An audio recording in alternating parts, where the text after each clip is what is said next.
राजकारणामधली संस्कृती, तत्व, विचार, जनभावना ही सगळी व्यक्तिपरत्वे असते का? एकाच राज्यामध्ये 100 किलोमीटर अंतरावरती असलेल्या एका व्यक्तीला दुसरा न्याय आणि त्यापासून जवळ असलेल्या व्यक्तीला एक वेगळा न्याय, असं का होतंय? मी बोलतोय सध्या राज्यात सुरू असलेल्या 2 पोटनिवडणुकीच्या संदर्भामध्ये. आपल्या सगळ्यांना माहीत आहे, की एक पोटनिवडणूक जी लागली आहे ती अजित पवार यांच्या अकाली मृत्यूनंतर बारामती विधानसभा मतदारसंघामध्ये ती पोटनिवडणूक लागली आहे. आणि दुसरी जी लागली आहे, ते भाजपचे आमदार शिवाजीराव कर्डिले यांच्या अकाली मृत्यूनंतर त्यांच्या राहुरी विधानसभा मतदारसंघामध्ये आहे. अशा 2 ठिकाणी ही पोटनिवडणूक लागली. मी जे सुरुवातीला म्हणालो, की राजकीय संस्कृतीची जी काही व्याख्या आहे, ती बारामतीमध्ये वेगळी असते आणि ती राहुरीमध्ये वेगळी कशी असते? म्हणजे जी शरद पवारांची सगळी फौज अजित पवारांच्या निधनानंतर रिक्त झालेल्या सुनेत्रा पवार निवडणूक लढत असलेल्या ठिकाणी ती निवडणूक बिनविरोध झाली पाहिजे म्हणून काँग्रेस हायकमांडकडं विनंती करतात. काँग्रेसच्या प्रदेशाध्यक्षांना भेटायला स्वतः रोहित पवार जातात. सगळे राजकीय नेते जनभावनेचा आदर करून काँग्रेसने माघार घेतली पाहिजे अशी भावना व्यक्त करतात.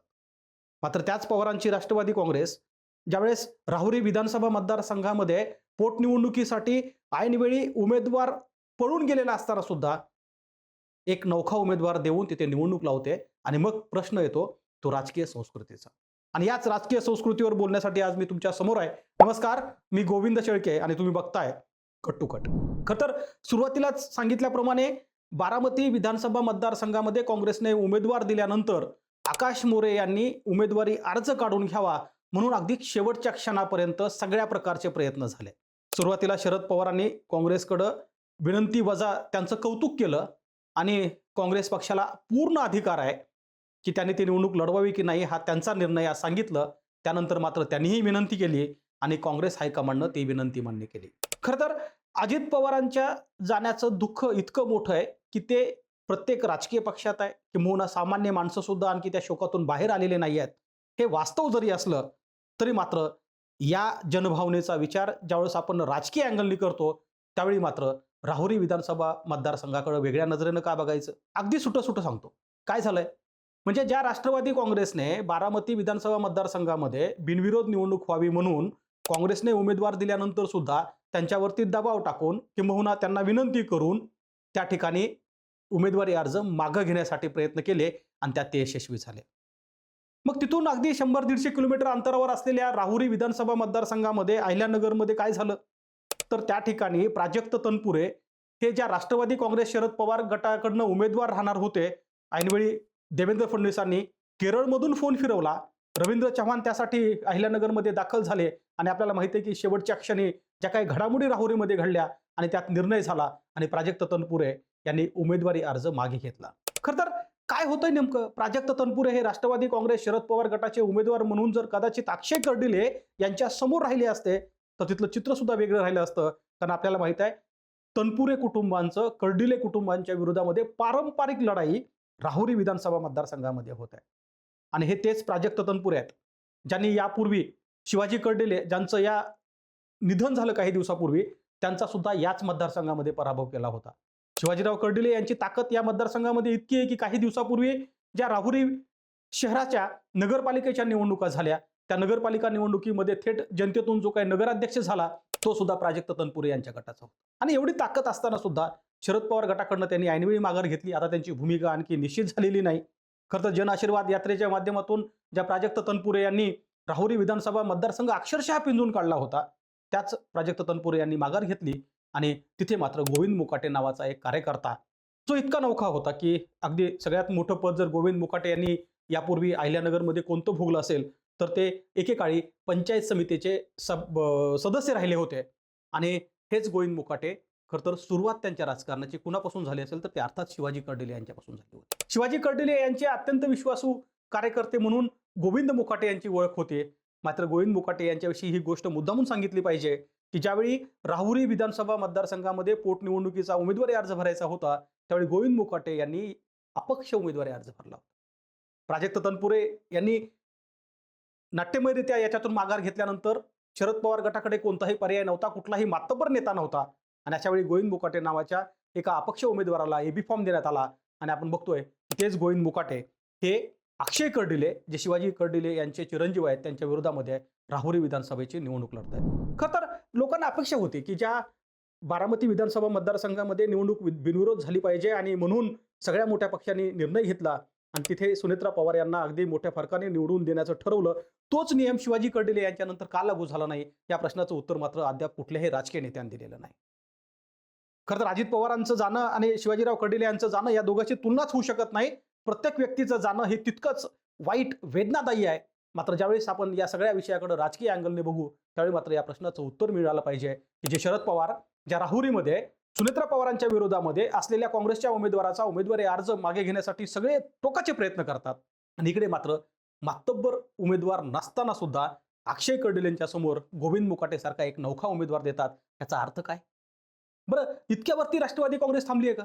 तर राष्ट्रवादी काँग्रेसने नुकतीच आता 30 जणांची स्टार प्रचारकांची यादी जाहीर केली आहे. तुम्हाला माहित आहे की या स्टार प्रचारकांच्या यादीमध्ये राहुरी विधानसभा मतदारसंघामध्ये गोविंद मुकाटे या शरद पवार गटाच्या उमेदवाराचा प्रचार करण्याची जबाबदारी ज्या नेत्यावरती आहे, त्यात पहिलं नाव आहे अर्थात शरद पवार, दुसरं नाव आहे सुप्रिया सुळे, तिसरं नाव आहे जयंत पाटील. आणि हे सगळं होत असताना एक गोष्ट आणखी पुन्हा आपण खरं तर याच्याकडे वेगळ्या नजरेनं बघितलं पाहिजे की ज्या शरद पवारांची आत्ताची जी यादी आली आहे, ज्या यादीमध्ये पहिलं नाव शरद पवारांचं आहे.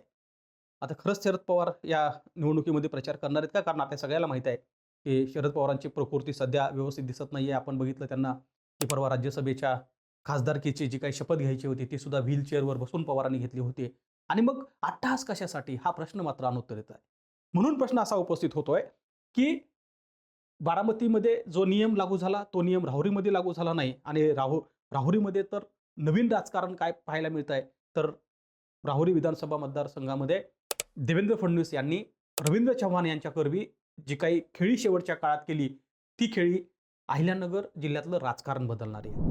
खरं तर मी तुम्हाला या विषयापासून थोडंसं बाजूला जाऊन अहिल्यानगरमध्ये सध्या काय घडतं याकडे खरं तर बारकाईनं बघितलं पाहिजे. कारण ज्या सुजय विखे यांचा अहिल्यानगरमध्ये पराभव झाला, निलेश लंके तिथे खासदार झाले, त्यानंतर शरद पवार गटाची मोठी ताकद अहिल्यानगरमध्ये होते काय असं चित्र निर्माण झालं असताना राधाकृष्ण विखे पाटील यांनी, जे आता अहिल्यानगरचे पालकमंत्री आहेत, त्यांनी वेगळी खेळी केली आणि जे कोणी विरोधक होते ते विरोधक आपलेसं करण्यामध्ये सध्या राधाकृष्ण विखे पाटील यशस्वी झालेत. आणि म्हणून राहुरी सोबतच या गोष्टीकडे प्रकाश टाकणं गरजेचं आहे की विवेक कोल्हे सारखा एक पारंपरिक विरोधक जो राधाकृष्ण विखे पाटील यांनी सोबत घेतला, दुसरा विरोधक जो म्हणजे तनपुरे. आपल्याला माहिती आहे की राहुरीमध्ये मोठं साम्राज्य हे विखे पाटील कुटुंबियांचं आहे.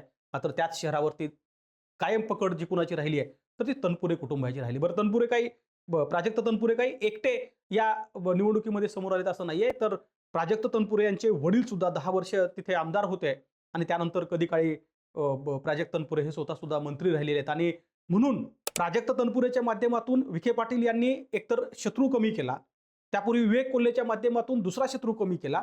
भारतीय जनता पार्टी एकीकडे शत्रू कमी करण्याचं काम करत असतानाच शरद पवार गटानं मात्र आपल्या पक्षाची जी काही भूमिका होती ती ताटळ ठेवली. आणि मग प्रश्न उपस्थित होतो की बारामतीमध्ये शरद पवार यांनी अजित पवारांच्या निधनानंतर रिक्त झालेल्या जागेवरती काँग्रेसला मनवलं खरं, पण स्वतःचा पक्ष इथे कायम का ठेवला याचं उत्तर अद्याप कुणाला मिळालेलं नाही आहे. निवडणुकीमध्ये राहुरी विधानसभा मतदारसंघामध्ये 7च उमेदवार आहेत आणि या 7 उमेदवारांमध्ये 2च उमेदवारात खरी लढत होणार आहे. अर्थात पहिला उमेदवार आहे अगदी नौखा उमेदवार शिवाजीराव कर्डिले यांचे चिरंजीव अक्षय कर्डिले यांच्या विरोधामध्ये गोविंद मुकाटे यांच्यासोबत जो काही संघर्ष होणार आहे, त्या संघर्षात काय होईल हे जरी आपल्याला काही काळाने कळणार असलं तरी एक मात्र नक्की आहे की बारामतीसाठी वेगळा नियम आणि अहिल्यानगरसाठी दुसरा नियम, या बदललेल्या नियमामुळे, या बदललेल्या राजकीय संस्कृतीच्या व्याख्येमुळे कार्यकर्ते मात्र बुचकुळ्यात पडलेत. त्यांना कळत नाही आहे की राजकारणामध्ये जनभावनेचा आदर करा असं सांगणारे हे राजकारणी मंडळी त्या जनभावना आपल्या पुरत्या मर्यादित ठेवतात का? आपला मतदारसंघामध्ये घडलेली नीतिमूल्य वेगळी आणि दुसऱ्या मतदारसंघामधले विचार वेगळे, असं नेमकं राजकारणात काय घडतंय? आता येणाऱ्या निवडणुकीमध्ये बारामतीमध्ये मग काय होईल, तर कदाचित असं म्हटलं जातं की अजितदादांनी ज्या मतांनी, विक्रमी मतांनी बारामती विधानसभा मतदारसंघामध्ये विजय मिळवला होता, त्याहीपेक्षा कितीतरी पटीने जास्त या सुनेत्रा पवार विजयी होणार आहेत. दुसरा प्रश्न आहे तो राहुरीचा. गोविंद मुकाटे सारखा एक नौखा उमेदवार उतरून नेमकं पवारांनी काय साध्य केलं हे कदाचित आपल्याला या निवडणुकीच्या मतदानानंतर किंबहुना हे मतदान मोजल्यानंतर समोर येणार आहे. धन्यवाद.